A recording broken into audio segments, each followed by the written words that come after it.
பெரும்பாலும் இணைப்பு இல்லாமல் நம்பிக்கை கொள்வதில்லை. அப்போ நம்ம கவலை பயமையா இருக்கு, இணைப்பு இருக்கு. நான், என்னுடைய அறிவு, என்னுடைய உழைப்பு, என்னுடைய பொருள், இணைப்பு இருக்குல்ல. நான் வாழ்றேன், நான் வாழ்ந்து காட்டுற இணைப்பு இருக்குது. இறைவன் சொல்றேன், நான் உங்களை வாழ வச்சுட்டு இருக்கேன். அப்ப என்னை படைத்து வாழ வைப்பவன் அல்லாதான். நிச்சயமா எவர்கள் எங்கள் இறைவன் அல்லாவே என்று கூறி பிறகு அதிலே நிலைத்து நிற்கிறார்களோ அவருக்கு பயமில்லை, துக்கப்பட மாட்டார்கள். அப்ப நம்ம பயமும் துக்கமும் இருக்குன்னு சொன்னா நம்ம நினைச்சோம் இணைப்புல இருக்குன்னு அர்த்தம்.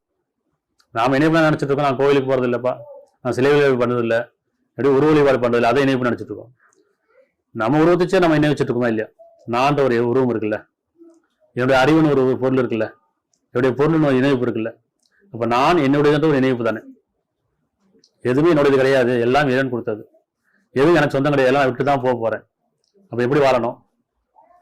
உங்களுடைய கவலை எதை பத்தி இருக்கணும்? உலக பத்தியா, மறுமையை பத்தியா? அப்ப அறிவும் ஞானமும் கொண்டு நம்ம யாரும் விரும்புறாங்களோ அவளுக்கு தான் விருப்பத்தை அமைச்சிருக்கேங்கிறான்.